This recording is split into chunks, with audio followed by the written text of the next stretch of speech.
Lions fans, welcome back to another edition of the Coaches Show. We're here with cross country and track and field coach Jay Hall. Coach, thanks for joining us today, and tell us a little about how the season's going so far. I know you've had one race. How do our girls do there? Yeah, well, thanks for having me. This is going great. So season's going great so far at that first race. Our girls did really great. So we averaged our team time down 30 seconds, so that was really impressive. We've got some returning talent from some upperclassmen that are really making a big impact. But we've also got two freshmen that are already making a big impact on the team as well. We've got a Mary Pierce who came in first for us for our team. She's a freshman? And she's a freshman, yeah, so that was a huge deal. And then our fifth scorer, the last scorer of our team, was also a freshman. So kind of our bookends of our scorer and our team time then were freshmen making a big impact. So that was awesome. That was great.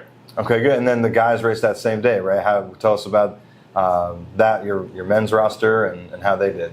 Yeah, they did great for a first race. For the guys' side, this is kind of a weird race in the sense that almost all of our races the rest of the season are 8Ks, so about a 5-mile distance, whereas this race is our 1 4-miler. So it's a weird pacing race for the guys because it's something they don't necessarily train for. They did really well, and it's a great kind of tune-up race. So we've got some of our best runners came back this year. We've got Bo Scott, we've got Daniel Puckett, we've got Bear Poe, Drew Williams, and we've got Blake coming up in 5th this year, and we've got a lot of people hungry 6th, 7th, 8th, 9th even, wanting to score in that 5th spot. So it's kind of a carousel of who could be in our top 5 right now, which is pretty much exactly what you want for a cross country team. You don't want 1 through 5 and a cliff.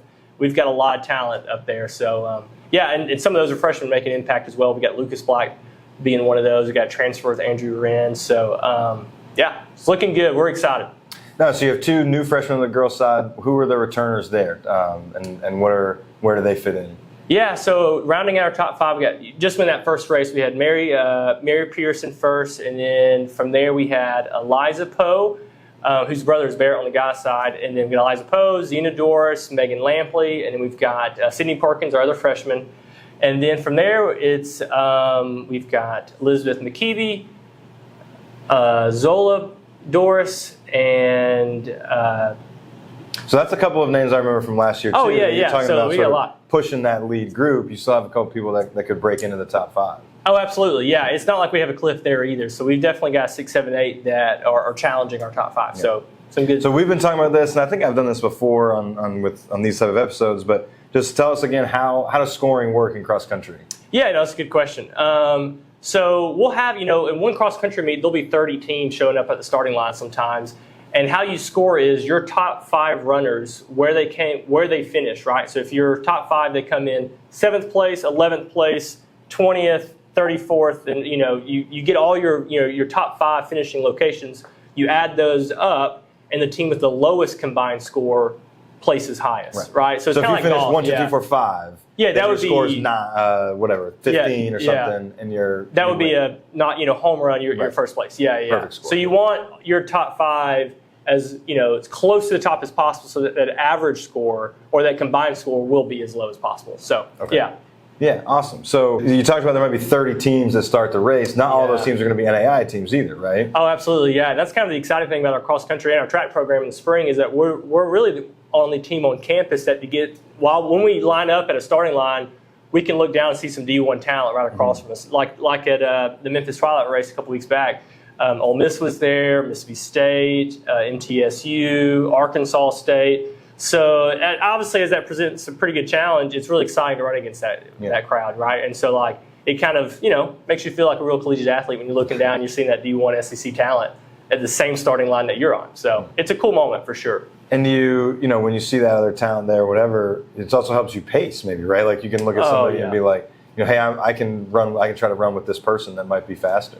Exactly. Take an example, Mary Pierce. So we have a freshman coming in her first collegiate race, and she, sets a PR for our team at this meet, and she has a PR, close to a personal PR in that. And after the race, I'm talking to her, it's like, how you feel, Mary? And she's like, I've never felt better in a race. And I was like, you should be gassed, right? Like you just, you came in first for our team and you're feeling great. And I asked her why. And she said, there were always people for me to chase. There were always people for me to run with and to pace with. And she's like, never had that before. And, there were the Ole Miss crowd, way ahead of me that I could always kind of look at, right? So having that huge talent ahead of us, it's a big help. Yeah. So, and then maybe being the leader is more pressure on you? Why? What's the difference there? Yeah, so I think the leader, running is all mental, right? Like as soon as that gun starts, it goes off, like 10 seconds into it, your body and mind's already working against each other. So the closer you're up to the front, I think it becomes more and more of a mental game, especially if you're in first place. Just like in any situation like that, you have to continue to have that mental edge of like, I'm in first, I'm not chasing anyone, and I can't let my foot off the pedal. I can't let anybody pass me. I can't let anybody pass me. Whereas the second, third, if we're in 10th place, you have a slew of people to get. You have that maybe a little bit more hunger to be like, by that tree, by this next curve, I want to pass this girl, right? So yeah, the closer you get up there, the less people you have to fight with. But sometimes, it comes with even more excitement because okay, I cracked we had Daniel Puckett, he scored 16th.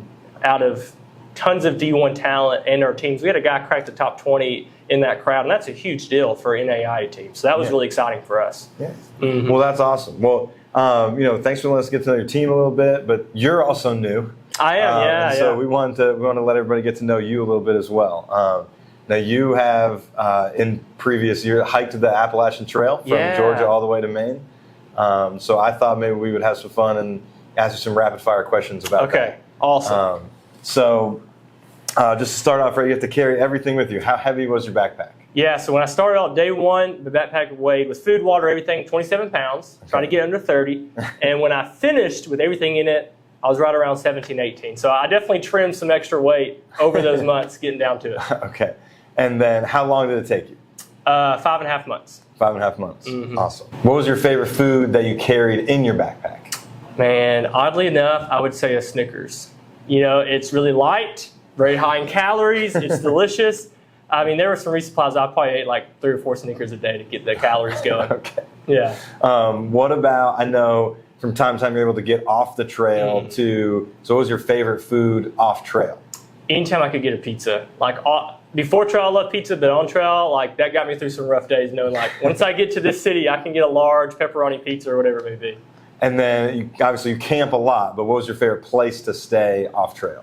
Yeah, so every once in a while you get off town to do laundry, shower, and all that jazz. And I stayed at a place called Shaw's Hiker Hostel up in Monson, Maine that was just like this awesome, cool, classic hiker field. Been there since 1977. Okay. All right, so what was the most necessary thing in your bag? What did you use every day in your backpack that you had start to finish? Probably my water filter, which is a pretty easy answer, but you have to have it, right? There's some pretty dire consequences if that thing's not working. So I'd say that's my most crucial. And then what about you got done, you dumped your backpack out, and you found something you carried the whole way you just never used? A medicine ball for my foot. You're supposed to roll your feet out every night, and so I never got rid of it, but I think I used it twice in about 5.5 months. So. Okay. At the very end, how did you celebrate? Yeah, so the AT ends on top of Mount Katahdin in the middle of Maine, and I hiked up there with a big old can of peaches and was able to crack those open and eat those. Eat some peaches from Georgia up in Katahdin. So that was brought cool. Some Georgia peaches to me. That's right. You walked a can of peaches from Georgia to Maine. That was the whole goal. Not for me. I just got to get these peaches to Georgia. Yeah, okay. Yeah. All right. Well, it was nice to meet you guys. Now you have your next race tomorrow, right? Yeah, we're heading back to Memphis tomorrow. Really excited. This is, for some of our guys, it feels like the real first meet. And so, yeah, we're back in Memphis at Shelby Farms at the Rhodes Invitational tomorrow morning, 8 o'clock. All right. Well, we're looking forward to that. Good luck the rest of the season. And thanks again for doing this. Absolutely. Yeah, my pleasure. Excited to be here. That'll do it for this episode of The Coaches Show. Hey Lions fans, if you like this video, be sure to subscribe to our YouTube channel, toggle that notifications bell to all so you don't miss any new videos. Remember, you can always see all of our updates and news at gofhulions.com. And also remember to follow us on Twitter, Instagram, and Facebook.